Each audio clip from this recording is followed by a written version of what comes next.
nosso Senhor Jesus Cristo. Muita alegria, estou aqui com vocês nessa noite para poder compartilhar pelo menos um pouquinho da palavra de Deus. Agradeço a pessoa do pastor, Luiz André, pelo convite, sua esposa, e é muito bom conhecer essa igreja tão linda. Primeira vez que eu estou aqui, na verdade, estou muito grato ao Senhor por ter essa oportunidade de estar com os irmãos nesse aniversário de 17 anos, é isso? Acertei! 17 anos de organização, igreja linda, que Deus continue abençoando vocês ricamente. Eu estou muito bem acompanhado da minha esposa, da minha jovem senhora, gosto de chamá-la assim, sabe? Ela é nova, mas é senhora, né? A minha senhora Camila, né? Então estou muito bem acompanhado mais uma vez com a minha digníssima esposa. Sem mais delongas, hoje eu gostaria de refletir com vocês sobre a visão conclusiva do profeta Daniel sobre o tempo do fim. O livro de Daniel é um dos livros que eu mais gosto de ler constantemente, porque eu tenho um irmão especial que chama Daniel, então desde pequeno eu gosto de ler o livro de Daniel. Eu queria ler com vocês o capítulo 12 desse livro tão rico, queridos irmãos. Não vou entrar em detalhes, tanto escatológicos hoje, mas quero compartilhar um pouquinho do que essa palavra falou no meu coração e gostaria de transmitir a vocês também. Daniel, capítulo 12, fica depois de Ezequiel e antes de Oséias. Não sei se ajuda muito, né? Mas fica ali bem no meiozinho do livro do profeta Daniel. Vamos ficar de pé em reverência à palavra do Senhor? Eu peço a vocês que acompanhem, prestem bem atenção na leitura que eu irei fazer, e no finalzinho eu pedi para vocês lerem um versículo comigo. Diz assim a palavra autoritativa, inerrante do nosso Senhor. Nesse tempo se levantará Miguel, o grande príncipe, o defensor dos filhos do teu povo, e haverá tempo de angústia, qual nunca houve, desde que houve nação até aquele tempo. Mas naquele tempo será salvo o teu povo, todo aquele que for achado inscrito no livro. Muitos dos que dormem no pó da terra ressuscitarão, uns para a vida eterna e outros para vergonha e horror eterno. Os que forem sábios, pois, resplandecerão como o fulgor do firmamento, e os que a muitos conduzirem à justiça, como as estrelas, sempre e eternamente. Tu, porém, Daniel, encerra as palavras e sela o livro até o tempo do fim. Muitos o esquadrinharão e o saber se multiplicará. Então eu, Daniel, olhei, e eis que estavam em pé outros dois, um de um lado do rio, o outro do outro lado. Um deles disse ao homem vestido de linho, que estava sobre as águas do rio: quando se cumprirão estas maravilhas? Ouvi o homem vestido de linho, que estava sobre as águas do rio, quando levantou a mão direita e a esquerda ao céu, e jurou por aquele que vive eternamente, que isso seria depois de um tempo, 2 tempos e metade de um tempo. E quando se acabar a destruição do poder do povo santo, estas coisas todas se cumprirão. Eu ouvi, porém não entendi. Então eu disse: meu Senhor, qual será o fim destas coisas? Ele respondeu: vai, Daniel, porque estas palavras estão encerradas e seladas até ao tempo do fim. Muitos serão purificados, embranquecidos e provados, mas os perversos procederão perversamente, e nenhum deles entenderá, mas os sábios entenderão. Depois do tempo em que o sacrifício diário foi tirado e posta a abominação desoladora, haverá ainda 1290 dias. Bem-aventurado o que espera e chega até 1335 dias. Tu, porém, segue o teu caminho até o fim, pois descansarás e ao fim dos dias te levantarás para receber a tua herança. Você pode ler comigo mais uma vez, somente o versículo de número 13. Vamos juntos? Tu, porém, segue o teu caminho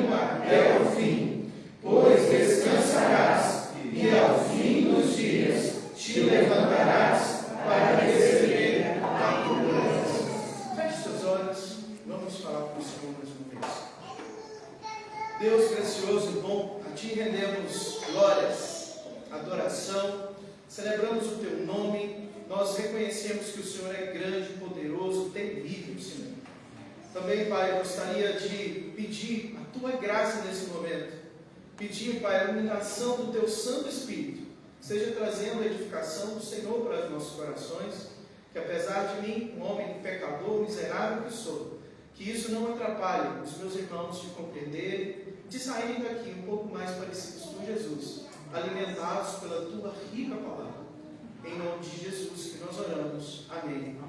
Podeis assentar, irmãos.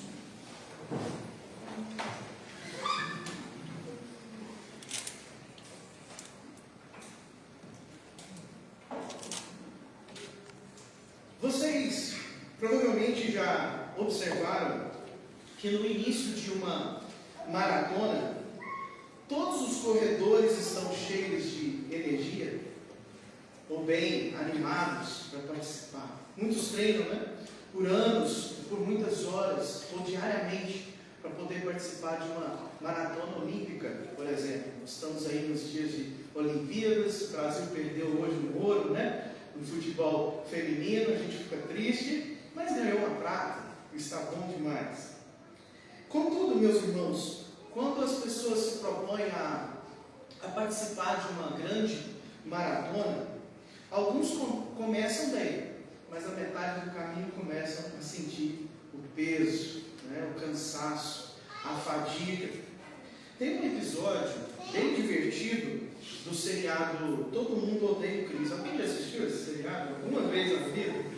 Eu acho que alguns da minha geração, outros até mais novos, provavelmente já assistiram. E tem um episódio muito curioso e divertido, em que o senhor Júlio, ele, que é o pai, do Chris, ele participa de uma corrida. E ele começa na corrida muito bem. Começa animado, ultrapassando todo mundo, na frente de todo mundo, até que, de um momento daquela maratona, daquela corrida em diante, ele fica muito exausto. Ele fica extremamente fadigado, ao ponto de velhinhos, ao ponto de criancinhas e ao ponto até de um cadeirante passar na frente dele na corrida. Ou seja, o planejamento dele não foi bom, Ele começou bem, mas ele não conseguiu terminar, ele não conseguiu ir no seu caminho até o fim da sua jornada. Nas Olimpíadas, que é uma das competições mais tradicionais, é a maratona de 42 quilômetros e 105 metros. Isso é o tamanho de uma maratona. Tem a corrida, por exemplo, de São Silvestre, que acontece, de vez em quando, ela é apenas de 15 quilômetros, não é considerada assim uma grande maratona. Para se ter uma maratona de fato, precisa ter aí 42 quilômetros e 105 metros. Muitos aqui devem se lembrar também de uma cena muito inusitada que ocorreu na maratona das Olimpíadas de Atenas em 2004. Faltavam apenas 6 quilômetros para acabar aquela maratona e o brasileiro Vanderlei Cordeiro de Lima estava na liderança. Possivelmente poderia ganhar em primeiro lugar naquela maratona. Mas aí, um irlandês maluco chamado Neil Horan simplesmente invadiu a pista e agarrou o Vanderlei Cordeiro. E esse homem ele trazia um cartaz nas costas que dizia algo sobre profecias e sobre a segunda vinda de Cristo. Contudo, apesar dessa grande dificuldade que Vanderlei teve, ele terminou a prova em terceiro lugar e também ganhou uma medalha que é conhecida nas Olimpíadas de Pierre de Coubertin, por seu espírito olímpico. Então, Vanderlei, além disso, ele foi escolhido para acender uma pira olímpica nas Olimpíadas do Rio, aqui no Brasil, em 2016. Por que eu estou dizendo todas essas coisas, meus queridos irmãos? Por que eu estou dizendo sobre Olimpíadas? Por que eu estou dizendo aqui com vocês nessa noite sobre uma maratona? Com certeza, para Vanderlei Cordeiro não foi fácil chegar até o fim daquela peregrinação, não é mesmo? Mas tem um personagem bíblico que também nós sabemos, acabamos de ler sobre ele, que é Daniel. E Daniel também enfrentou uma grande maratona espiritual na sua vida. Uma grande aventura difícil. A vida de Daniel, meus irmãos, na Babilônia, não foi uma vida fácil. Ele viu o seu povo sendo destruído, levado em cativeiro, e mesmo assim, Deus honrou aquele homem, seus amigos, pessoas que ainda eram tementes ao Senhor. O povo foi levado para o cativeiro babilônico para sofrer a punição do Senhor. Era um povo idólatra, e Deus tratou o coração do povo dele na Babilônia.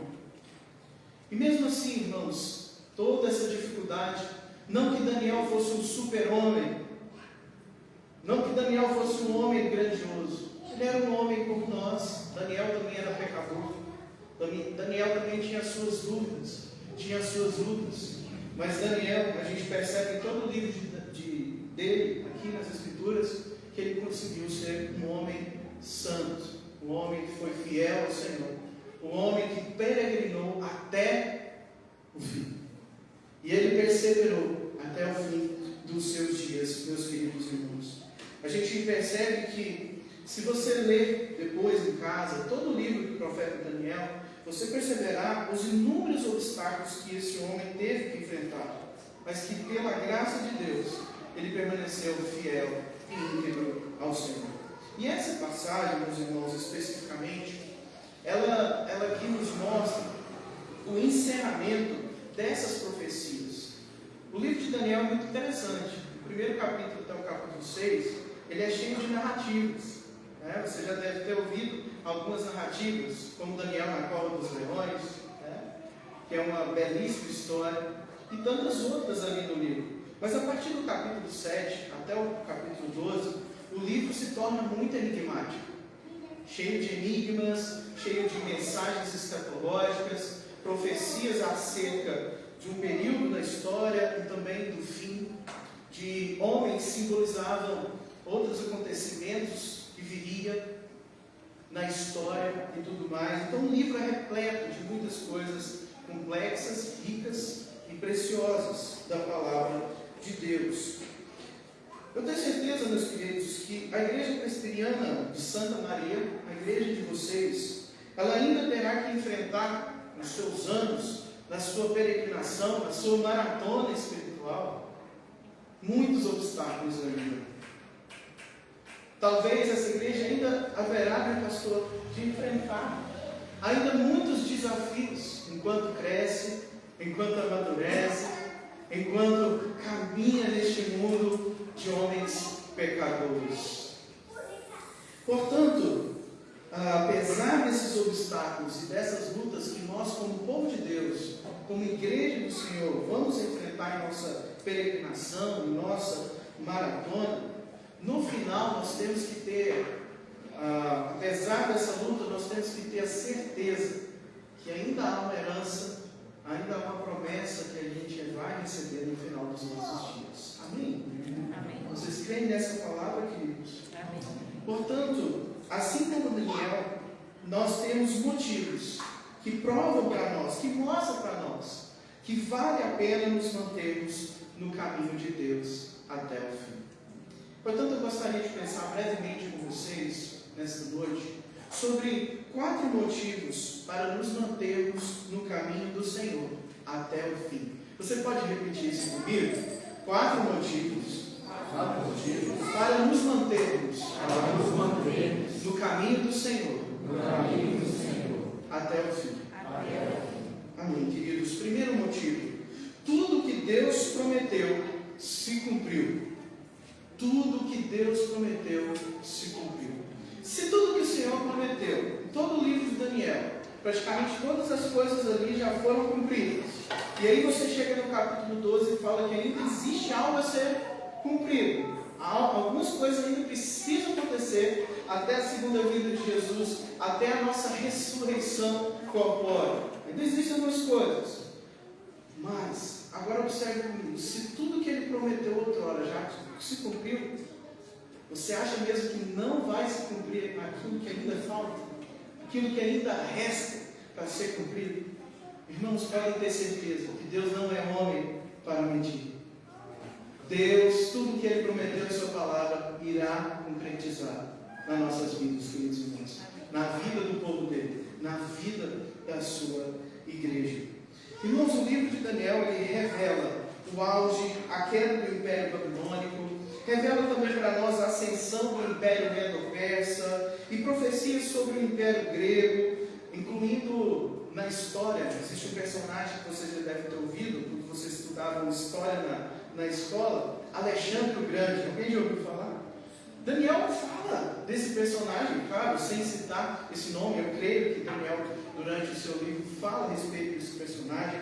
Fala também sobre um general grego que depois substituiu, um dos generais que substituiu Alexandre o Grande. O nome dele era Antíoco Epifânio, Antíoco IV, que era um homem que simboliza para nós o anticristo dos últimos dias. E o ponto crucial, irmãos, é que todas essas profecias de Daniel, elas se cumpriram. Todas essas aqui que eu citei para vocês resumidamente. O que garante que o que ainda não se cumpriu, certamente acontecerá. Glória a Deus por isso. No verso 1, a palavra de Deus deixa claro para a gente, se você tiver com a Bíblia aberta, eu queria que você ficasse com a sua Bíblia aberta. Vamos ler juntos, aliás, somente o versículo 1. Vamos lá? Nesse tempo se levantará Miguel, o grande príncipe, o defensor dos filhos do teu povo, e haverá tempo de angústia, qual nunca houve, desde que houve nação, até aquele tempo. Mas naquele tempo será salvo o teu povo, todo aquele que for achado inscrito no livro. O que fica claro, irmãos, é que o povo de Deus haverá de passar por uma grande tribulação, na qual nunca houve antes. Mas existe também, no mesmo versículo, uma ressalva, dizendo para nós que naquele tempo será salvo o povo que for achado aonde? No livro. Lá em Apocalipse fala disso também, vocês lembram? No livro da vida. Irmãos, Jesus também em seu sermão escatológico, lá em Mateus capítulo 24, ele confirma essa palavra aqui para nós. Eu queria que você abrisse lá comigo. Não tenho muito costume de fazer isso, mas esse texto eu acho que nos obriga a fazer essa leitura também. Mateus capítulo 24, versículo 21 e 22.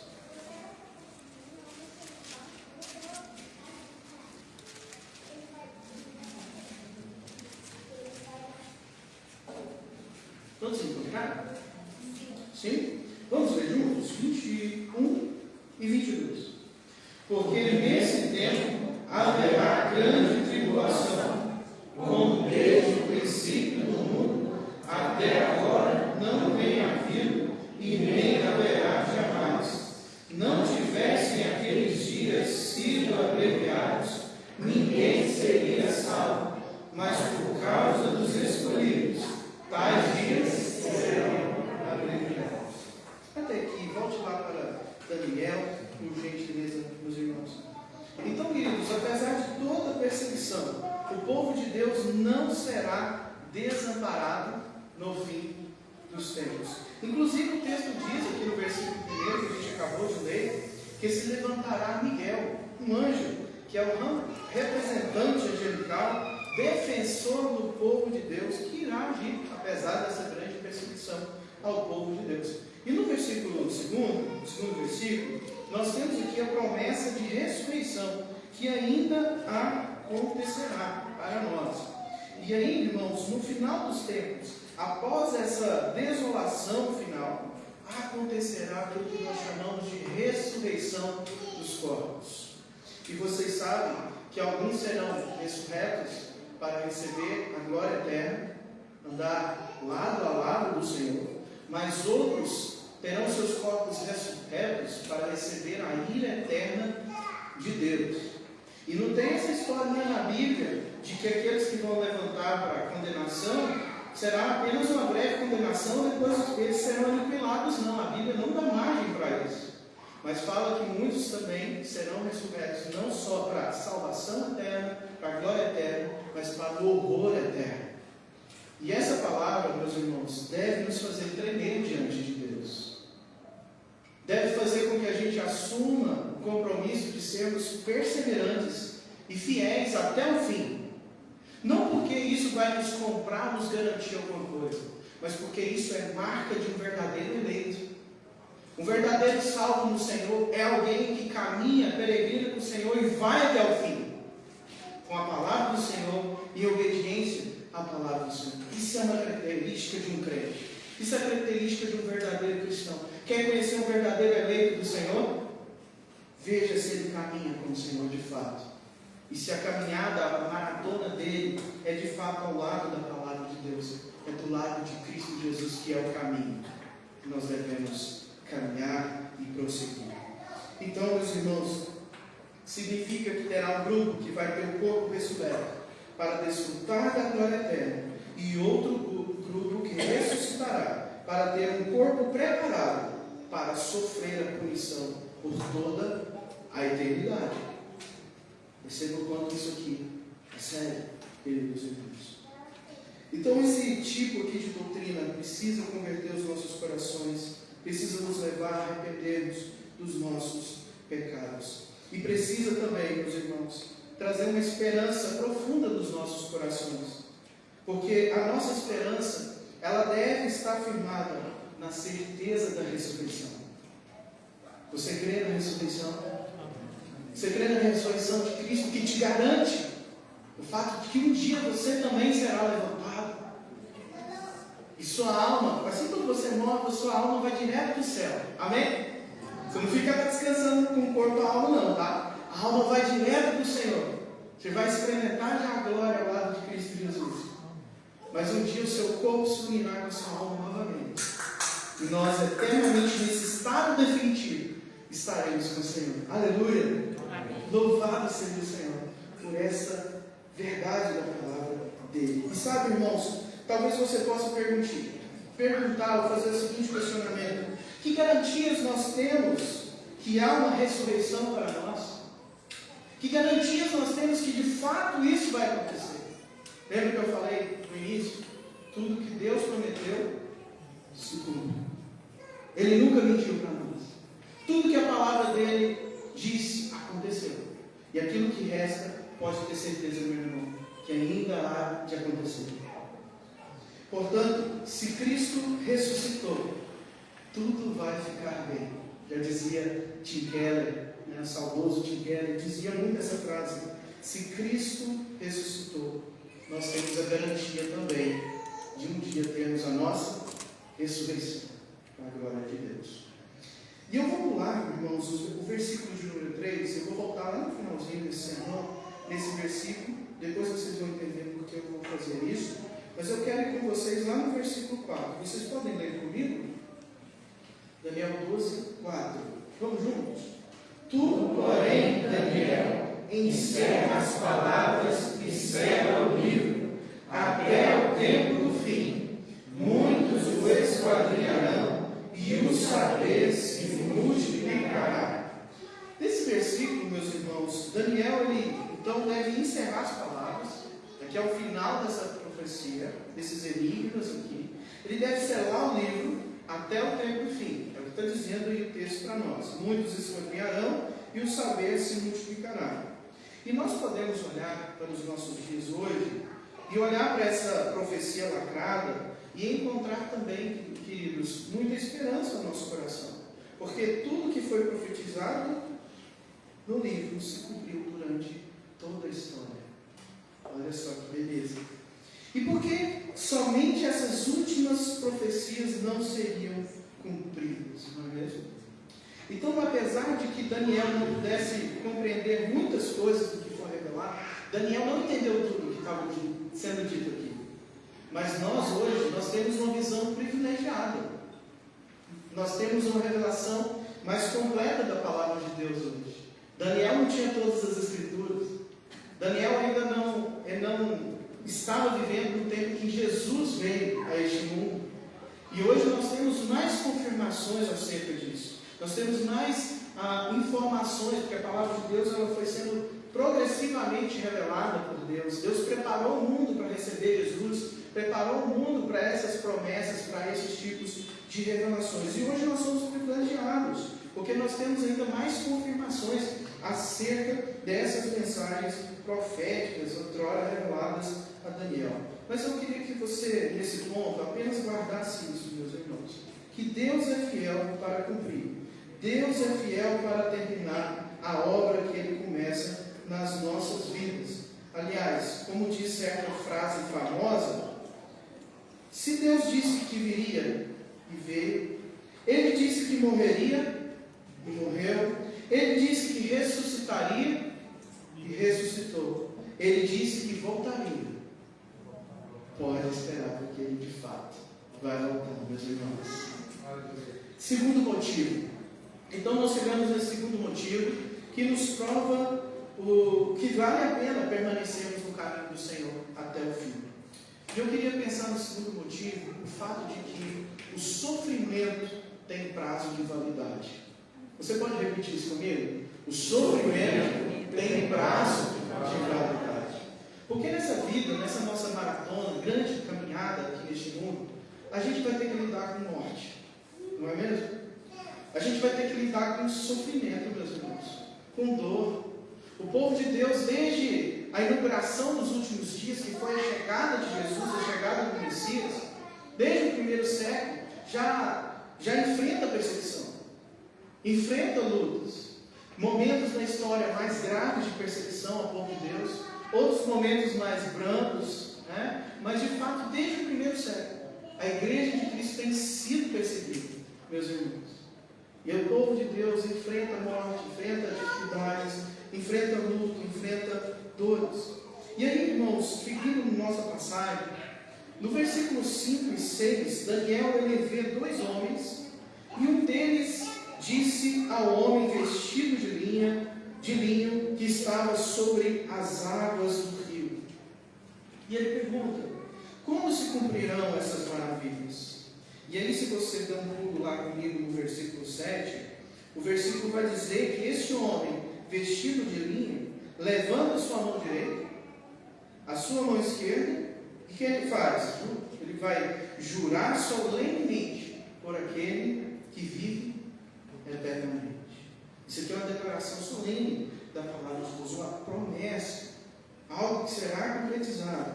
E aqui para nós, eu não quero entrar muito em detalhes, nem tenho tempo para explicar tudo isso, nem o ideal, mas o que precisa ficar claro para nós essa noite é saber que quando o povo de Deus for perseguido, irmãos, no final dos tempos, possivelmente aqui em 3 fases, né? Um tempo, 2 tempos e metade de um tempo que a gente leu, acontecerá depois disso a ressurreição corporal. Tá?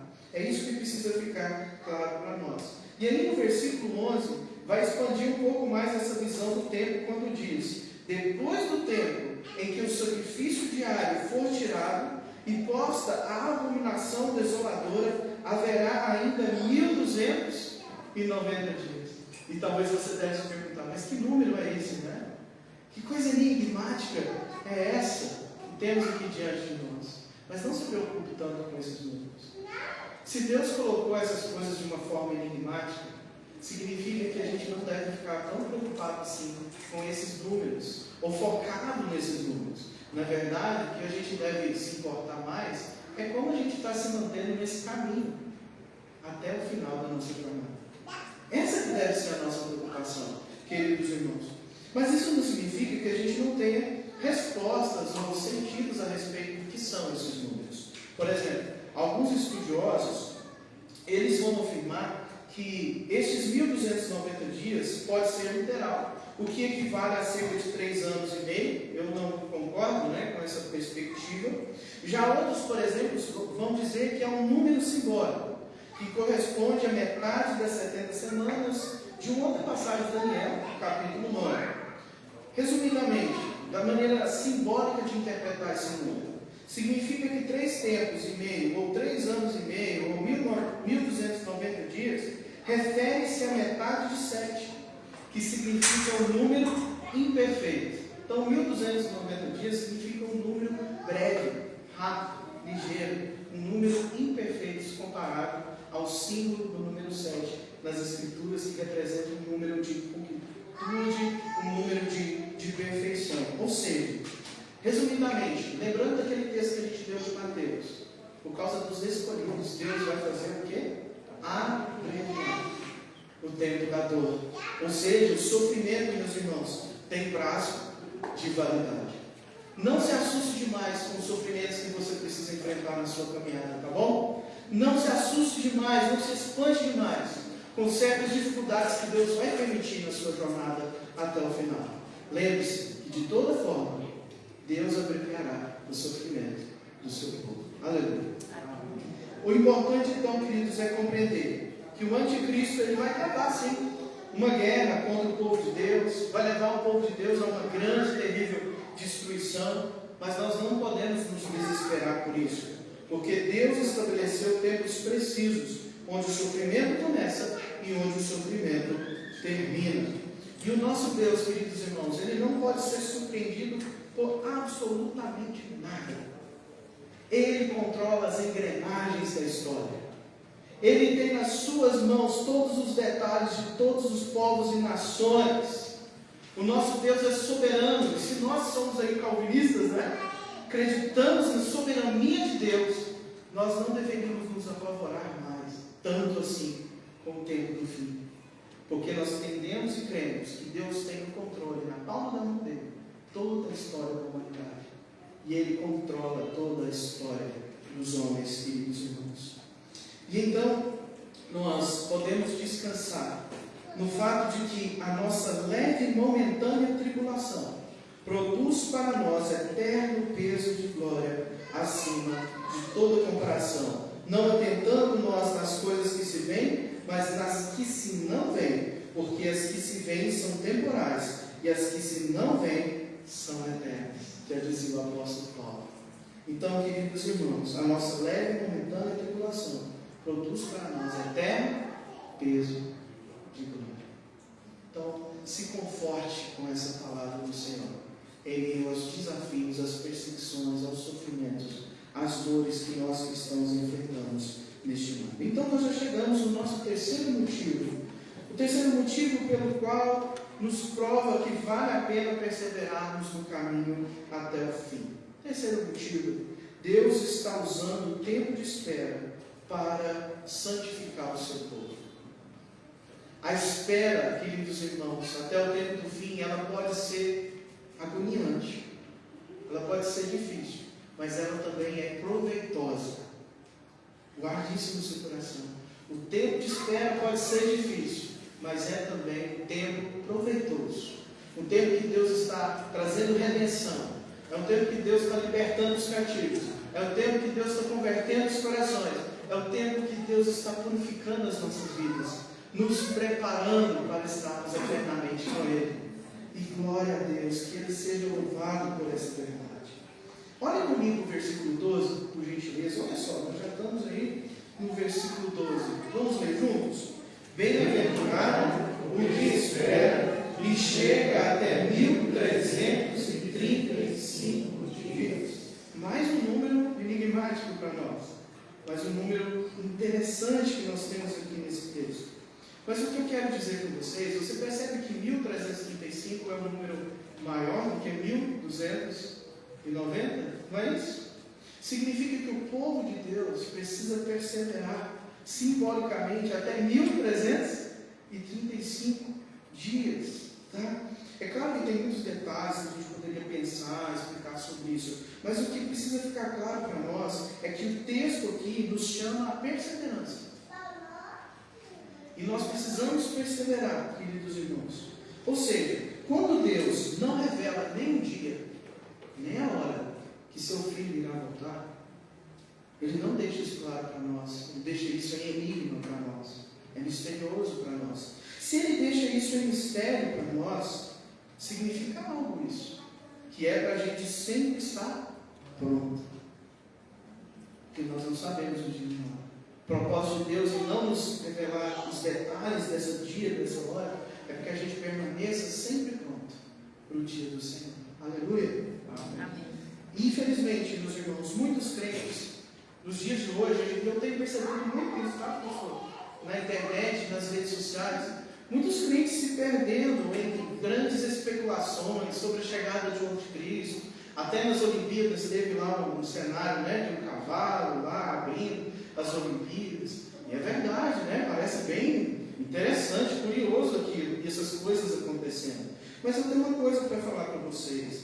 Me parece claramente, na verdade, não me parece não, claramente para mim, as Escrituras não querem que a gente fique preocupado com essas coisas, especulando essas coisas. Ela quer que a gente se preocupe com outra coisa, não essas especulações por aí. Então a gente vê muitos cristãos hoje interpretando a Bíblia a partir de eventos mundiais. A gente não interpreta a Bíblia a partir da nossa cultura, meus irmãos. Dá para entender isso? A gente não pode pegar uma passagem bíblica e olhar para a nossa cultura hoje. Então isso que está acontecendo no mundo hoje é isso que a Bíblia está dizendo. Não é assim que a gente interpreta a Bíblia, compreende? E isso pode ser muito perigoso, pode gerar muitas especulações, fazer com que o povo de Deus fique tão apegado a essas coisas que esquece de caminhar naquilo que é básico e aquilo que de fato a palavra de Deus quer que a gente preste atenção. Isso pode roubar nossa atenção daquilo que de fato a palavra de Deus nos orienta. Percebe? Cuidado que a gente tem que ter com isso. A gente não pode interpretar a Bíblia com o olhar da nossa cultura. Então, desde a primeira vinda de Jesus, nós já vivemos os últimos dias. Teve, por exemplo, irmãos, inúmeros outros eventos de perseguição aos cristãos, que ao longo da história também estava parecendo que era o final dos tempos. Já parou para pensar nisso? Deixa eu dar um exemplo para vocês no primeiro século, do imperador Nero. O imperador Nero, sabe o que ele fez? Ele acusou os cristãos de incendiar Roma, e ele fez algo muito terrível. Ele colocou os cristãos queimando como postes, iluminando a cidade de Roma. O quanto que esse homem perseguiu o povo de Deus no primeiro século. Aí você vai dizer para mim que a perseguição já não era pesada naqueles anos? E as pessoas já usaram textos bíblicos para dizer que aquele já era o final dos tempos. E muita gente errou em interpretar a Bíblia com o olhar da cultura, com o sofrimento que eles estavam passando naqueles dias. E a gente não pode cair nesses mesmos erros, meus irmãos. A gente não deveria nos preocupar com coisas que a Bíblia não pede para a gente se preocupar tanto assim. Nós devemos, na verdade, focar mais a nossa consagração ao Senhor, perceber se o nosso caminho está sendo um caminho fiel, um caminho íntegro diante de Deus.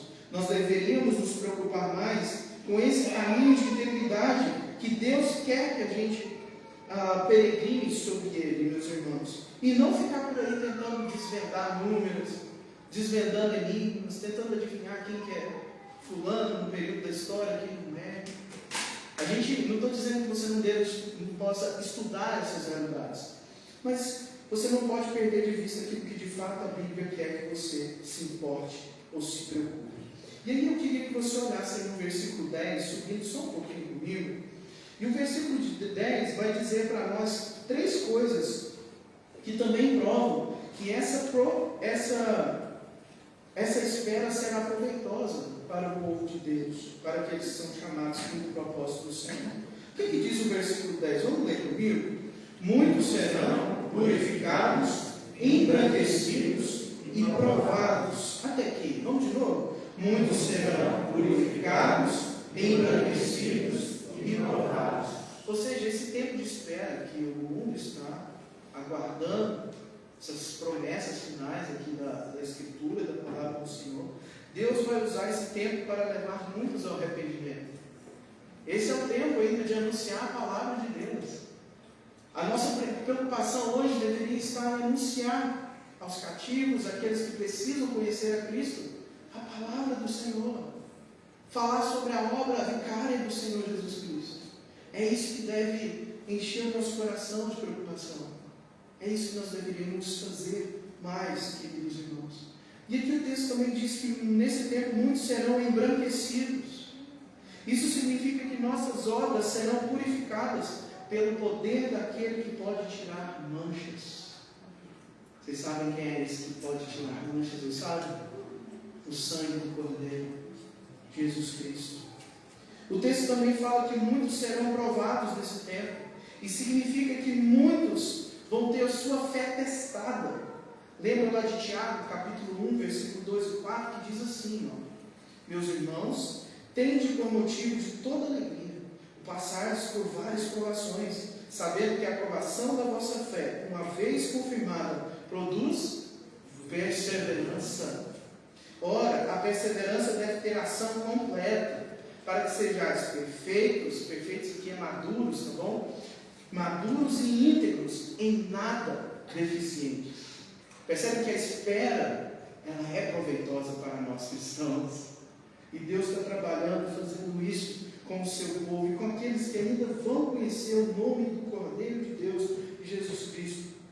E aí a gente vê no finalzinho do versículo 10, que ao contrário do povo de Deus, os perversos procederão perversamente, e nenhum deles entenderá essas coisas.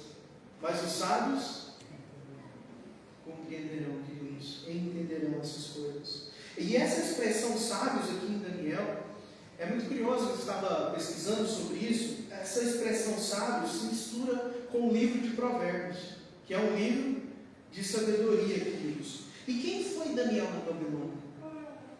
Daniel foi um sábio. Quem foi Sadraque, Mesaque e Abednego na Babilônia? Homens sábios. Por que eles foram homens sábios? Sábios aqui, queridos, não é relacionado à sabedoria humana, ao conhecimento intelectual. Não é isso. Sábios aqui é a respeito da verdadeira sabedoria que desceu do alto, da sabedoria que veio do céu até nós. É esse tipo de sabedoria que Deus está tratando aqui. Deus está então nos provando agora, Deus está nos purificando, Ele está moldando nossas ações, está lapidando a nossa fé. E em todas essas provas que Deus nos submete, o mais importante é saber que Ele mesmo está conosco em todas elas. Jesus já havia prometido: eis que estarei conosco até o fim dos séculos. Jesus estaria conosco até o final dos tempos. Isso foi profetizado, foi prometido a nós, foi anunciado a nós. E então nós chegamos no nosso quarto e último motivo pelo qual, irmãos, vale a pena permanecermos fiéis, permanecermos no caminho do Senhor até o final. O quarto motivo é: existe um descanso e uma herança final para todos nós. Você pode repetir isso comigo para a gente fechar? Existe um descanso e uma herança final para todos nós. Observe então o versículo 13, queridos. Vamos ler juntos aí o verso 13. Tu, porém, segue o teu caminho até o fim, pois descansarás e ao fim dos dias te levantarás para receber a tua herança. Em meio a um livro repleto de eventos apocalípticos, que é o livro de Daniel, um livro cheio de enigmas, de repente o mensageiro que está dizendo essas palavras para Daniel vira para ele de maneira consoladora, de uma maneira tão íntima e pessoal para com Daniel, e diz: tu, porém. Olha que maravilhosa essa palavra para Daniel, consoladora, Daniel, e que também é confortadora para nós. Tu, porém, Daniel, segue o teu caminho até o fim. Em outras palavras, esse mensageiro diz a Daniel para que ele cumpra a sua missão. Olha, Daniel, não precisa mais ficar fazendo perguntas sobre isso aqui. Sabe, Daniel, agora você tem que terminar bem a sua maratona, para que você possa um dia descansar em paz. Descansar em paz com o Senhor. E essa mesma palavra, queridos, eu creio que ela se aplica ao nosso coração nessa noite. A morte para os filhos de Deus não é qualquer morte, é um descanso. Você crê nisso? A morte para os filhos de Deus não é apenas morte, é um descanso. E nesse período que nós descansamos, nos dias de hoje, de certa maneira, nós também já podemos descansar, porque nós temos Jesus Cristo, aquele que caminha lado a lado conosco. Mas o que está sendo dito aqui no texto é que morrer no Senhor é descansar. E o corpo de Daniel ficou na terra e sua alma já está no paraíso com o Senhor. Olha isso. E quando nós morremos aqui, a nossa alma diretamente já vai estar no paraíso com o Senhor. E o nosso corpo, assim como o corpo de Daniel está aguardando, o nosso corpo também aguardará a ressurreição final, queridos irmãos. Mas, afinal de contas, que herança é essa? o texto aqui nos promete, ou que foi prometido a Daniel. E aí eu preciso voltar com vocês lá no versículo 3. Olha lá o versículo 3, que diz assim: os que forem sábios, pois resplandecerão como o fulgor do firmamento, e os que a muitos conduzirem à justiça, como as estrelas, sempre e eternamente. Olha que coisa maravilhosa. Além da ressurreição para a glória eterna, o próprio Jesus, lá em Mateus 13, versículo 40 e 43, ele ensina que na consumação do século, os justos resplandecerão como o sol no reino de seu Pai celestial. Essa também é uma promessa para nós, que nós vamos ser como estrelas, queridos irmãos, que brilha, reflete a glória do nosso irmão mais velho, Jesus Cristo, o nosso Senhor. Ou seja, os filhos de Deus irão resplandecer como a glória do firmamento. O sol da justiça que alcançou os sábios, agora faz deles luzeiros que refletem a glória de Deus. Então, meus irmãos, o povo de Deus pode de fato sofrer muito neste mundo. Ainda hoje, milhões e milhões de cristãos são perseguidos por causa da sua fé nos dias de hoje. Mas a boa notícia é que Deus vai levantar cada um de nós e do seu povo da morte para a vida. E além de Ele fazer isso, nós temos a promessa que aqueles que serão levantados da morte para a vida vão brilhar como estrelas, sempre e eternamente, brilhando a glória do nosso Pai. Irmãos, por que eu posso dizer que isso acontecerá com toda convicção para vocês? Porque é o próprio Cristo que vai realizar e que vai fazer acontecer todas essas coisas. Não é o homem que vai realizar isso, é o Senhor Jesus Cristo. Ou seja, queridos, tudo isso aqui converge para a cruz de Cristo. Tudo isso converge para o nosso Senhor e Salvador, Jesus Cristo. Jesus é aquele que tem o poder nas mãos para cumprir os decretos do Senhor. Lá em Apocalipse, capítulo 5, diz que Jesus é aquele que é digno de abrir o livro que Daniel fechou, selou, mas Ele é digno de abrir o livro, de desatar os selos e fazer cumprir tudo que de fato Deus ordenou. Jesus que fará isso acontecer. Portanto, essa é a esperança eterna. O servo fiel de Apocalipse vai fazer com que você e eu sejamos como estrelas. Você lembra comigo de Abraão, em Gênesis capítulo 15? E Deus fala para ele: olha para o céu, Abraão, conta as estrelas, se é que podes, assim será a tua posteridade. Olha, lá em Gênesis já era anunciado essa realidade, queridos, profética. Nós seríamos como estrelas, seremos como estrelas aqui. E no mundo em que nós vivemos, tem tanta gente tentando ser estrela, não é mesmo? Um mundo de tantos influencers por aí. Eu olho no Instagram, às vezes, todo mundo quer ser artista, né? Hoje em dia. E com isso até as artes estão enfraquecendo, porque todo mundo virou artista, né? Todo mundo quer ser, de certa maneira, uma celebridade, corre tanto atrás disso, de influenciar pessoas. Mas aí a pergunta que eu faço é: você quer ser uma verdadeira estrela? Pregue o Evangelho e conduza as pessoas até o Senhor Jesus Cristo. Isso é de fato ser uma verdadeira estrela. Não para brilhar a sua luz, porque nós não temos luz própria. Nós refletimos a luz de Cristo, Jesus, nas nossas vidas. Vocês lembram de uma canção antiga de criança? Que as crianças gostavam de cantar assim? Minha pequena luz. Você sabe? Canta comigo. Eu deixarei brilhar, minha pequena luz. Eu deixarei brilhar, minha pequena luz. Eu vou deixar brilhar, vou deixar minha luz brilhar. Aleluia. É isso que nós devemos nos preocupar. É isso que a gente deve gastar o nosso tempo com isso, meus irmãos. Brilhar a luz de Jesus. E eu gostaria de concluir, então, nesta noite, te perguntando: como está? Como você está? nessa grande maratona da vida? Como você está em sua peregrinação até o final do tempo? Neste momento, como se encontra você? Como se encontra a sua família? Como se encontra a igreja de Deus? Essa é a pergunta que nós devemos fazer constantemente. Como estamos peregrinando? Como estamos nesse processo de Deus?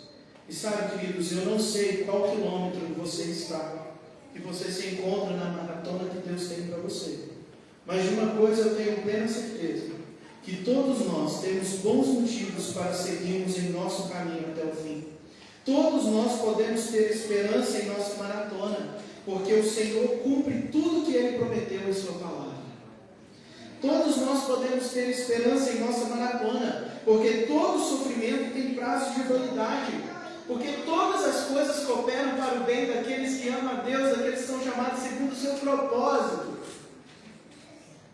Todos, irmãos, podemos ter esperança em nossa maratona, porque o Senhor tem usado o tempo de espera para nos purificar, para nos preparar, para nos santificar.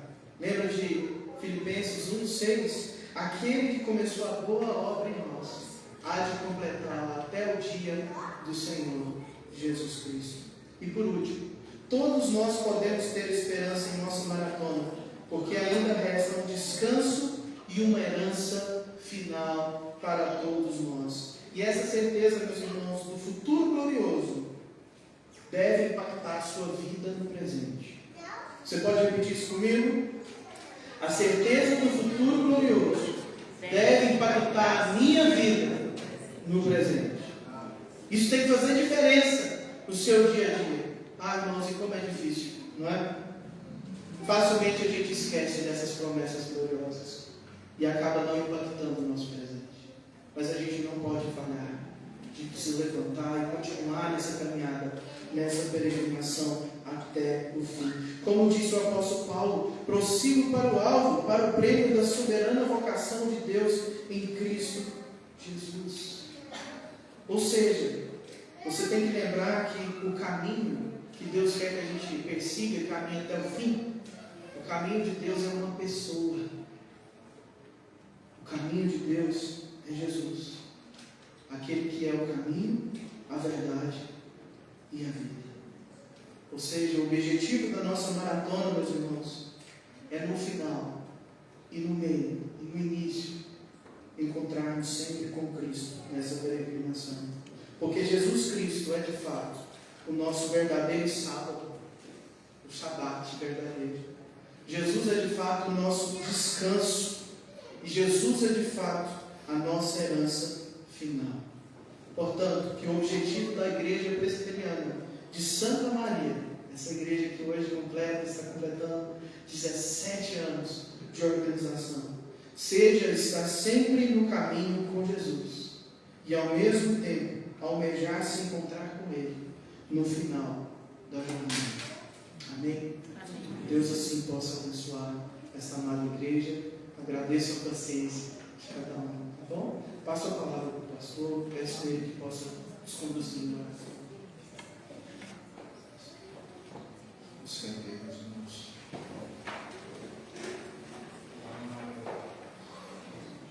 Senhor,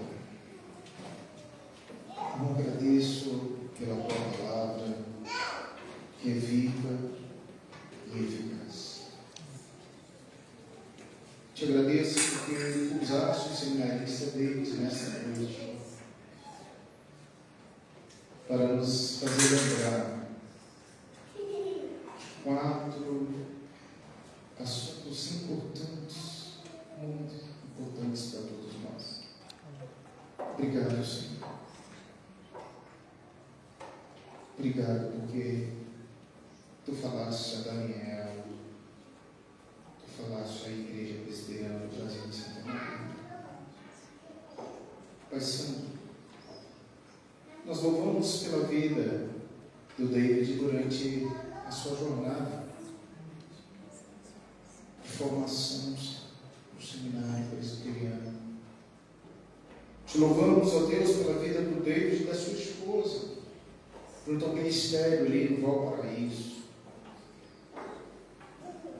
Te agradecemos está entre nós, celebrando os 17 anos desta igreja, Senhor.